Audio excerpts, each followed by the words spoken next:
Hello, my dear students. Welcome back to the class of mathematics, and I am your maths teacher Manish Chaudhary.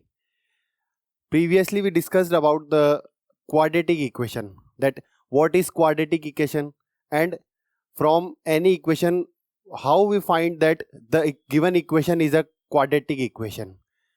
In today's lecture, we will discuss about how we convert a statement into the equation.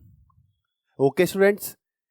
आज के lecture में हम क्या पढ़ने वाले हैं कि कैसे हम किसी भी स्टेटमेंट को एक इक्वेशन में कन्वर्ट करते हैं, और खासकर हम किसके बारे में पढ़ेंगे? क्वाड्रेटिक इक्वेशन के बारे में.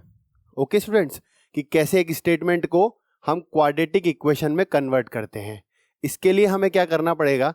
जो स्टेटमेंट हमें दिया हुआ है उसे देखना है, उसमें क्या बात हो रही है, किससे रिलेटेड टर्म्स हैं, उनको हम डिस्कस करेंगे.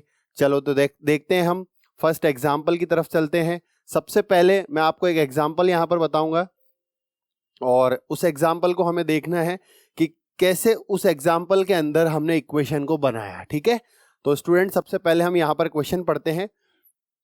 The area of a rectangular plot. अब यहाँ किसके बारे में बात हो रही है? यहाँ पर एक रेक्टेंगुलर प्लॉट के बारे में बात हो रही है, और उस रेक्टेंगुलर प्लॉट का हमको क्या गिवन है? उसका एरिया हमको गिवन है. तो हमारे माइंड में अपने आप क्लिक हो जाना चाहिए कि रेक्टेंगल का एरिया क्या होता है. क्या होता है स्टूडेंट्स? रेक्टेंगल का एरिया होता है L into B, length into breadth. यही तो फॉर्मूला होता है ना रेक्टेंगल के एरिया का.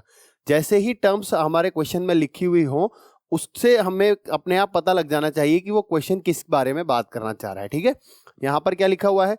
The area of a rectangular plot is 528 metre square. Okay students, area है रेक्टेंगुलर प्लॉट का, वो हमें 528 मीटर स्क्वायर दे रखा है. आगे क्या लिखा हुआ है? The length of the plot is 1 more than. यहां पर गिवन है कि जो रेक्टेंगुलर प्लॉट है उसकी लेंथ क्या है?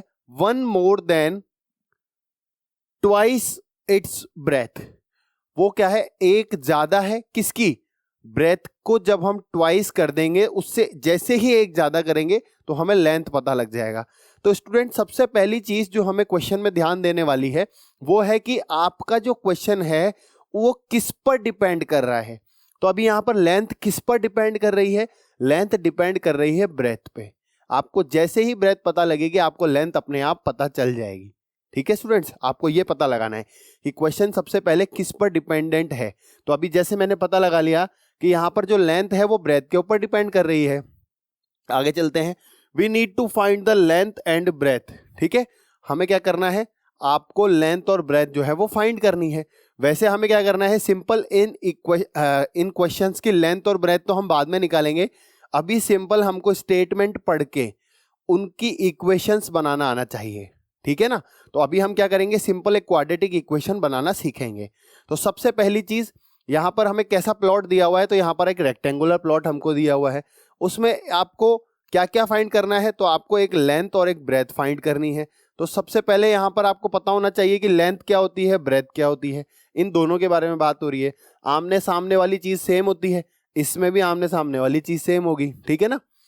अब ये हमें पता है कि जो लेंथ है वो क्या है? एक ज्यादा है ब्रेथ के ट्वाइस से. ये थोड़ा सा कॉम्प्लिकेटेड है जो लिखा हुआ है, लेकिन अभी हम करेंगे तो आपको क्लियर हो जाएगा. ठीक है, ये हमको यहां पर गिवन है. आगे चलते हैं. नेक्स्ट क्या लिखा हुआ है? ये देखिए, पूरा क्वेश्चन जो है वो लेंथ जो है वो ब्रेथ पर डिपेंड कर रही है.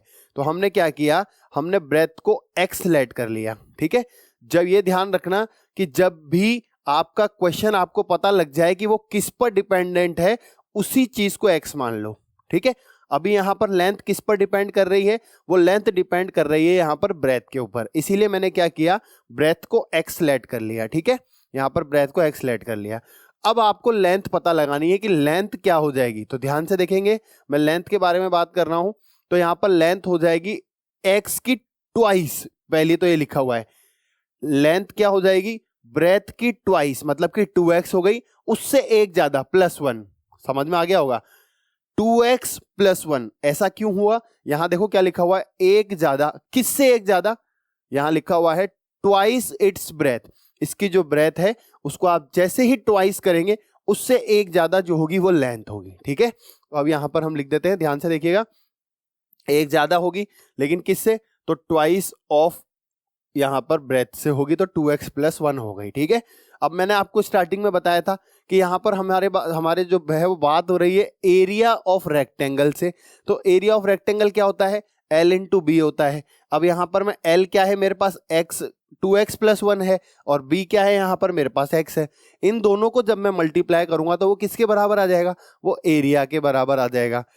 अब एरिया के बराबर जैसे ही मैं लिखता हूं तो ये इन दोनों को बराबर करके मेरे को किसके बराबर लिख देना है, 528 के इक्वल लिख देना है। ये देखिए आप 2x + 1 मल्टीप्लाई बाय x किसके बराबर आ गया, 528 के इक्वल आ गया।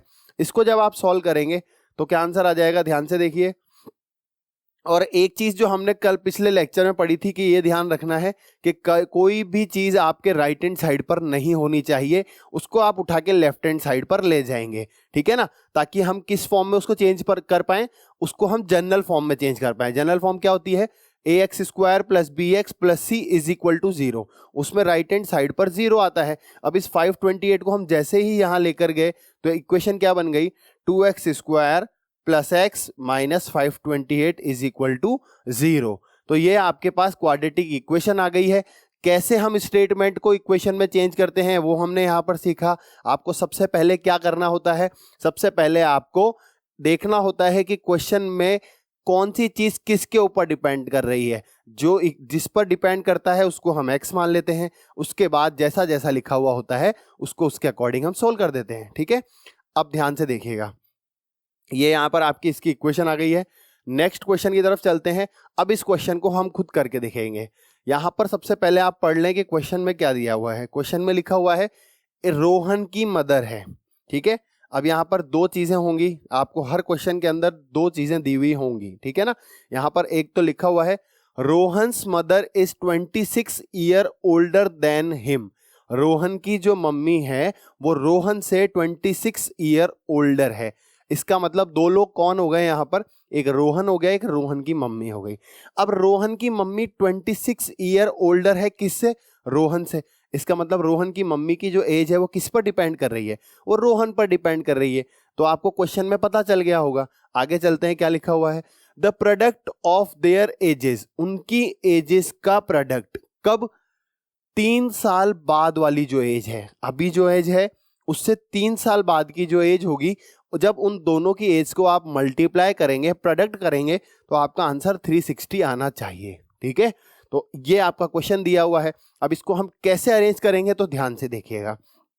सबसे पहली चीज यहां पर हम लेट करेंगे, क्योंकि पूरा क्वेश्चन जो है वो रोहन पर डिपेंड कर रहा है, इसीलिए मैं लिख रहा हूं यहां पर लेट प्रेजेंट एज। ये आप ध्यान रखिएगा, हमेशा कौन सी एज के बारे में बात की जाती है, तो प्रेजेंट एज के बारे में बात की जाती है। Let present age of Rohan क्या हो गई है स्टूडेंट्स, x ईयर्स हो गई है। ठीक है, इसके बाद इसकी मदर की जो एज होगी वो क्या होगी, ध्यान से देखिएगा क्या लिखा हुआ है यहां पर कि जो रोहन की मदर है वो उससे 26 ओल्डर है। तो यहां पर हम लिख देंगे 26 ओल्डर है। अभी यहां पर कितनी थी, x, रोहन की एज से 26 बड़ी है, तो रोहन की एज x हो गई, उसमें 26 हमने प्लस कर दिया। ये कब की बात हो रही है, ये बात हो रही है प्रेजेंट की। लेकिन हमको क्या चाहिए, हमको चाहिए कि 3 साल बाद इनकी एज क्या होगी। तो ध्यान से देखिएगा, 3 इयर्स फ्रॉम नाउ, इसका मतलब है बेटा अभी से 3 साल बाद। अभी कोई बच्चा अगर x इयर्स का है तो आज से 3 साल बाद कितने इयर्स का हो जाएगा, x + 3 का हो जाएगा, 3 साल बड़ा हो जाएगा। तो यहां पर रोहन की एज क्या हो जाएगी, रोहन की एज हो जाएगी, रोहन्स एज x + 3, और रोहन की मदर की एज क्या हो जाएगी, ध्यान से देखिए, रोहन्स मदर एज, रोहन की मदर की एज हो जाएगी x + 26 + 3, क्योंकि 3 साल तो इसमें भी प्लस करने पड़ेंगे। तो इससे आंसर क्या आ जाएगा, x + 29 ईयर्स। ठीक है स्टूडेंट्स, आगे क्या लिखा हुआ है कि 3 साल बाद वाली जो एज है उसका जब आप प्रोडक्ट करेंगे तो क्या आंसर आना चाहिए, 360 आंसर आना चाहिए। इसका मतलब हमारे काम की ये चीज़ है।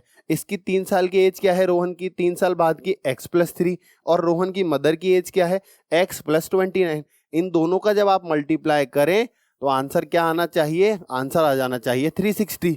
तो हम इसको लिख देते हैं, ध्यान से देखिएगा। ये देखिए यहां पर मैंने लिखा x+3, ये रोहन की एज हो गई, x+29 ये उसकी मदर की एज हो गई। इन दोनों का जब आप मल्टीप्लाई करेंगे तो किसके बराबर आ जाएगा, वो 360 के इक्वल आ जाएगा, ऐसा यहाँ पर लिखा हुआ था। अब इस इक्वेशन को मैं सॉल्व कर दूंगा, ध्यान से देखिए। तो हमारा क्या आ जाएगी, जो इक्वेशन बनेगी वो एक क्वाड्रेटिक इक्वेशन बन जाएगी। ये प्लस का है, आपको पता है कि किसी भी चीज़ को हमको राइट में नहीं रखना होता है, तो उठा के इसको इधर ले आया। अब यहाँ मल्टीप्लाई करते हैं, पहले आप x को x से मल्टीप्लाई करेंगे तो आपका क्या आ जाएगा, x² आ जाएगा। फिर आप x को 29 से मल्टीप्लाई करेंगे तो आपका 29x आ जाएगा। फिर आप 3 को x से मल्टीप्लाई करेंगे तो 3x आ जाएगा। फिर आप 29 को 3 से मल्टीप्लाई करेंगे तो 9 3 ज़ा 27 हो गया, 3 2 ज़ा 6 हो गया, और यहाँ पर 87 आ गया।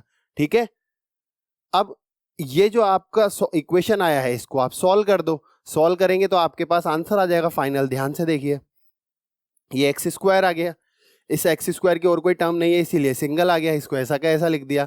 ये दोनों यहाँ पर आपको दिख रहा होगा कि प्लस हो जाएंगे, तो ये 29 है, इसमें 3 प्लस कर देंगे तो ये 32x हो जाएगा। ठीक है स्टूडेंट्स, अब ये प्लस है ये माइनस है, प्लस माइनस क्या हो जाते हैं, माइनस हो जाते हैं। आपको क्या करना है, 360 में से 87 को माइनस कर देना है, और साइन किसका आएगा, तो साइन आपके पास आएगा माइनस का। तो माइनस करेंगे तो कैसे क्या आएगा स्टूडेंट्स, देखो 10 में से 7 को माइनस किया 3 हो गया, 16 में से 8 को माइनस किया 8 हो गया, और यहाँ पर 2 हो गया, इज इक्वल टू 0 आ गया। ये आपके पास जो इक्वेशन बन गई है, ये कैसी इक्वेशन है, क्वाड्रेटिक इक्वेशन है। प्रीवियसली हमने क्या डिस्कस किया था कि कोई भी इक्वेशन क्वाड्रेटिक कब हो सकती है, जब आप क्या देखेंगे कि उस पूरी इक्वेशन के अंदर एक ही वेरिएबल होना चाहिए, x वेरिएबल है। उस पूरी इक्वेशन की जो हाईएस्ट डिग्री है, हाईएस्ट पावर है, वो कितनी होनी चाहिए, वो 2 होनी चाहिए, वो है। तो इसका मतलब दोनों कंडीशन को सेटिस्फाई कर रही है, तो इसका मतलब ये एक क्वाड्रेटिक इक्वेशन हो जाएगी। ठीक है स्टूडेंट्स, तो ऐसे हम क्या करते हैं, किसी भी क्वेश्चन को पढ़ के उसको क्वाड्रेटिक इक्वेशन में चेंज कर सकते हैं। तो इसको क्या बोला जाता है, इसे बोला जाता है हमें वर्ड प्रॉब्लम्स, है ना, वर्ड प्रॉब्लम्स बोला जाता है। वर्ड प्रॉब्लम्स में हम क्या करते हैं, क्वेश्चन हमको दिया हुआ होता है स्टेटमेंट की फॉर्म में, उसको हम चेंज कर देते हैं। अब फर्दर हम क्या कर सकते हैं, इसको आगे हम चलकर इसको सॉल्व करके यहाँ से हम x की 2 वैल्यूज निकाल सकते हैं। उससे हमारे पास रोहन और रोहन की मदर की एज आ जाएगी। लेकिन अभी हम सिर्फ स्टेटमेंट से क्वाड्रेटिक इक्वेशन बनाना सीख रहे हैं। ठीक है स्टूडेंट्स, हम नेक्स्ट पर चलते हैं, ध्यान से देखिएगा। और क्वेश्चन करते हैं हम ऐसे, ये लिखा हुआ है क्वेश्चन, इसमें क्या करना है आपको, इसको भी आपको क्वाड्रेटिक इक्वेशन की फॉर्म में रिप्रेजेंट करना है। सबसे पहली चीज यहाँ पर लिखा हुआ है the product of 2 consecutive integers. ठीक है, अब कंसेक्यूटिव इंटीजर्स लिखा हुआ है, इसका क्या मतलब होता है, तो मैं आपको समझा देता हूं, ध्यान से देखिएगा। ये कंसेक्यूटिव इंटीजर्स का मतलब होता है लगातार नंबर, लगातार नंबर। ठीक है, अब लगातार में क्या है, जब भी आपको ये वर्ड नजर आ जाए तो आपको क्या करना है, लेट 2 कंसेक्यूटिव नंबर कौन से होते हैं वो मैं बता रहा हूं आपको, कंसेक्यूटिव इंटीजर्स आर। हमने क्या किया, इनको लेट कर लिया। अगर आपने एक x माना है तो इससे अगला नंबर अगर आपको लाना है तो वो क्या हो जाएगा बच्चों, x+1 हो जाएगा। तो जब भी कंसेक्यूटिव के बारे में बात हो तो आप x+1, x+2, x+3 इस तरीके से कंसेक्यूटिव नंबर्स निकाल सकते हैं। ठीक है, अब ये 2 नंबर हैं, इन दोनों का जो प्रोडक्ट होगा, प्रोडक्ट का मतलब होता है मल्टीप्लाई, वो किसके बराबर होगा, वो 306 के बराबर होगा। तो ध्यान से देखिए, ये क्या आया आपका, x और x+1 का प्रोडक्ट किसके बराबर आ जाएगा, 306 के बराबर आ जाएगा। इसको जब आप सॉल्व करेंगे तो आपके पास इक्वेशन आ जाएगी x² plus x minus 306 is equal to 0। और ये इक्वेशन क्या क्वाड्रेटिक है, तो आप वही चेक कर लेंगे एक बार कि क्वाड्रेटिक के लिए 1 वेरिएबल होना चाहिए, 1 वेरिएबल है, हाईएस्ट जो पावर है वो 2 होनी चाहिए, वो 2 है। इसका मतलब ये क्वाड्रेटिक इक्वेशन होगी। ठीक है स्टूडेंट्स, तो ऐसे स्टेटमेंट को हम पढ़कर क्वाड्रेटिक इक्वेशन बना सकते हैं। एक और एग्जांपल हम यहाँ पर देख लेते हैं कि कैसे हम क्वाड्रेटिक इक्वेशन में बना सकते हैं। ध्यान से देखिए, ये क्वेश्चन बहुत अच्छा क्वेश्चन है, यहाँ पर ज़्यादातर चांस होते हैं इस क्वेश्चन के आने के। तो इस क्वेश्चन को ईजी वे में हम कैसे कर सकते हैं, ध्यान से देखिएगा। सबसे पहले यहाँ लिखा हुआ है कि यहाँ पर आपके पास एक ट्रेन है और वो ट्रेन क्या कर रही है, ट्रेवल कर रही है एक डिस्टेंस जो कि कितने किलोमीटर है, 480 किलोमीटर यहाँ पर लिखा हुआ है at a uniform speed. If the speed had been 8 kilometre less, अगर क्या कर दिया जाए, स्पीड को 8 किलोमीटर कम कर दिया जाए, then it would have taken 3 hours more. तो क्या हो जाता है, 3 घंटे ज्यादा लग जाते हैं उस ट्रेन का, ठीक है ना, for the same distance we need to find the speed of train. क्या है स्टूडेंट्स, जैसे हम किसी स्पीड से चल रहे हैं, हम जैसे ही अपनी स्पीड कम करेंगे तो हम जहां पर पहले पहुंचने वाले थे उससे ज्यादा टाइम में पहुंचेंगे, क्योंकि आपको पता है कि स्पीड और टाइम क्या है, एक दूसरे के इनवर्सली प्रोपोर्शनल हैं। जितनी तेज स्पीड से चलोगे उतना कम टाइम लगेगा, जितने धीरे स्पीड से चलोगे उतना ही ज्यादा टाइम लगेगा, है ना स्टूडेंट्स। तो यहाँ पर जो क्वेश्चन लिखा हुआ है, इस क्वेश्चन को बहुत ही इजी वे में मैं करना सिखा रहा हूँ आपको, ध्यान से देखिएगा। सबसे पहले आप क्या करिए, यहाँ पर ओल्ड स्पीड लिख लीजिए, एक ओल्ड स्पीड है ना, और एक लिख लीजिए आप यहाँ पर न्यू स्पीड, ठीक है। यहाँ पर आपने लिख लिया न्यू स्पीड, ठीक है। ये ओल्ड स्पीड हो गई, ये न्यू स्पीड हो गई। और इसी के साथ साथ आप लिख लीजिए क्या, डिस्टेंस। डिस्टेंस तो दोनों के लिए ही सेम है, तो ये हमने यहाँ पर लिख लिया। और एक और चीज यहाँ पर आपको दिख रही होगी, टाइम, ठीक है, ये टाइम भी लिख लेते हैं यहाँ पर। सबसे पहले मैंने देखा कि पहले जो डिस्टेंस था वो कितना था, 480 किलोमीटर। उस समय पर स्पीड कितनी थी, जो भी थी हमने लेट कर ली x थी, x किलोमीटर पर आवर, ठीक है। अब क्या हुआ, अब जो नई स्पीड आई उसमें 8 किलोमीटर पर आवर जो है वो स्पीड कम कर दी गई। इसका मतलब पहले x थी तो अब हो गई x minus 8 kilometre per hour, ठीक है। अब जो टाइम लगा वो पुरानी स्पीड से कितना टाइम लगा उसको हम t1 लिख देंगे, और नई स्पीड से कितना टाइम लगा उसको हम t2 लिख देंगे। ये तो पता है ना आपको, अगर पुरानी स्पीड से चलेंगे तो जल्दी पहुंच जाएंगे और नई स्पीड से चलेंगे तो लेट पहुंचेंगे। तो पहला जो टाइम होगा वो t1 हम क्या लिख रहे हैं, ध्यान से देखिए। आपको ये फॉर्मूला सभी को पता होगा, टाइम का फॉर्मूला क्या होता है, स्पीड का फॉर्मूला सबको पता है, speed is equals to distance upon time. यहां से हम अगर टाइम का फॉर्मूला निकाल लेंगे तो क्या हो जाएगा बच्चों, time is equal to distance upon speed हो जाएगा। अब डिस्टेंस तो दोनों के लिए सेम है, तो पहले t1 के लिए निकाल रहा हूं, तो ध्यान से देखो मैंने लिख दिया ऊपर 480 किलोमीटर, ठीक है। और नीचे क्या आएगा, पहले हम t1 इसके लिए निकाल रहे हैं ओल्ड वाले के लिए, ठीक है। तो नीचे क्या आ जाएगा बच्चों, नीचे आ जाएगा x, ठीक है। इसी के साथ अगर मैं t2 के बारे में बात करूं तो नई स्पीड के बारे में बात करूंगा, तो नई स्पीड क्या है बच्चों, वो हो जाएगी 480 अपॉन x माइनस 8। ये टाइम कैसे आया दोबारा बता देता हूं, ये फॉर्मूला आपने पढ़ा है, speed is equals to distance upon time. यहां से मैंने इसको टाइम के हिसाब से कन्वर्ट कर लिया, तो टाइम का फॉर्मूला हो गया डिस्टेंस अपॉन स्पीड। अब डिस्टेंस दोनों के लिए सेम है, स्पीड अलग अलग है। पहले स्पीड थी x, इसीलिए 480 अपॉन एक्स आया है, बाद में स्पीड हो गई x माइनस 8, इसीलिए 480 अपॉन एक्स माइनस 8 आ गया, ठीक है ना स्टूडेंट्स। अब ये टाइम दोनों जो है, इन टाइम के बीच के बारे में बात हो रही है यहां पर। ये देखिए, जो नई स्पीड है उससे टाइम 3 घंटे ज्यादा लग रहा है। इसका मतलब इन दोनों में से टाइम बड़ा कौन सा है, ये तो आपको पता ही होगा, टाइम ज्यादा कौन सा है, टाइम ज्यादा लग रहा है इस वाले में। तो ये टाइम ज्यादा है, कितना ज्यादा है, जब इस टाइम में से इस टाइम को माइनस हम करते हैं तो आपके 3 घंटे बच जाएंगे। तो यहां पर मैं स्पेस कर रहा हूं, ध्यान से देखिएगा कैसे लिखेंगे इस चीज को। हमने क्वेश्चन में पढ़ा, क्वेश्चन में क्या लिखा हुआ है कि जो नया टाइम आया है वो पहले वाले टाइम से 3 घंटे ज्यादा है। तो मैंने यहाँ लिखा कि जो नया टाइम है उसमें से पहले टाइम को माइनस कर दो तो 3 घंटे बच रहे हैं। तो t2 कितना है हमारे पास, यहाँ हमने लिखा 480 अपॉन एक्स माइनस 8 है, माइनस 480 अपॉन एक्स है, इज इक्वल टू 3 आ जाएगा, ठीक है। इसको सॉल्व कर देंगे, ये चीज हटा देते हैं यहाँ पर, ध्यान से देखिए। इस जो इक्वेशन, ये जो हमारा स्टेटमेंट से हमने क्वेश्चन बनाया है, इसको जब आप सॉल्व कर लेंगे तो यहाँ से क्वाड्रेटिक इक्वेशन आ जाएगी। जब इस तरीके से क्वेश्चन आ जाए तो सबसे पहले देखिए दोनों के अंदर कुछ कॉमन तो नहीं आ रहा। अगर कॉमन आ रहा है तो आप उसको क्या करें, बाहर निकाल दें, ताकि अंदर जो है वो अब छोटी डिजिट्स रह गई, देखो, ठीक है ना।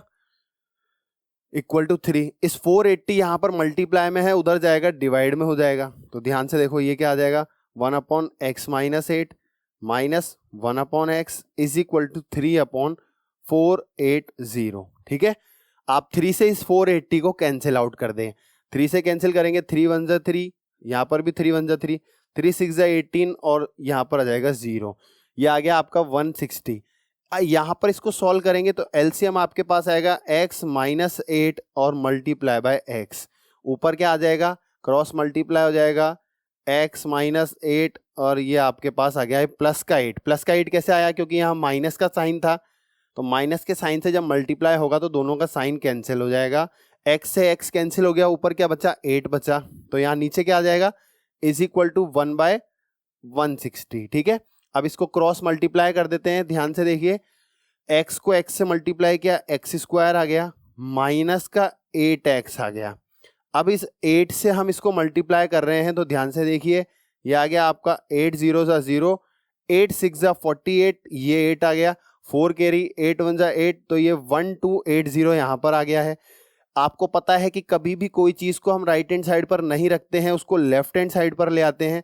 ये प्लस का साइन है, इधर शिफ्ट कर देंगे, माइनस का साइन हो जाएगा। तो इक्वेशन क्या बन जाएगी, ये देखिए यहाँ पर माइनस का साइन हो जाएगा, 1280 is equal to 0। Quadratic equation होने के लिए जो जो चीज़ें चाहिए वो इसके अंदर पूरी की पूरी हैं। एक वेरिएबल है, हाईएस्ट जो पावर है वो 2 है। तो इस तरीके से स्टूडेंट्स हम इन क्वेश्चंस को करते हैं। फर्दर आगे जब हम बढ़ेंगे तो हम क्या देखेंगे कि क्वेश्चंस के अंदर अभी यहाँ से आपको यहाँ पर क्या पूछ रहा है, देखिए find the speed of train. अब आपको क्या करना है, इस इक्वेशन को सॉल्व करना है। इक्वेशन को कैसे सॉल्व किया जाता है, वो 3 तरीके के यहाँ पर हमारे पास मेथड हैं। उन मेथड्स के बारे में हम नेक्स्ट वीडियो में पढ़ेंगे कि कैसे इन इक्वेशंस को सॉल्व किया जाता है।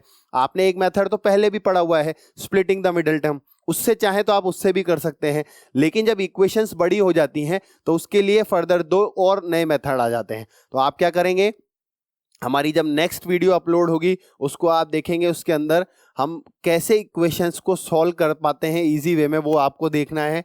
अभी आपने क्या सीखा कि क्वाड्रेटिक इक्वेशंस कैसे हम बनाते हैं जब कोई स्टेटमेंट दी जाती है, तो है ना स्टूडेंट्स। तो आपको क्या करना है, अब हमारे साथ जब आप जुड़ेंगे तो नेक्स्ट वीडियो में हम आपको दिखाएंगे कि कैसे आप किसी इक्वेशन को इजी वे में सॉल्व कर पाते हैं। ठीक है, तो आप बने रहिए हमारे चैनल के साथ, सब्सक्राइब कर दीजिए हमारे चैनल को। All the best.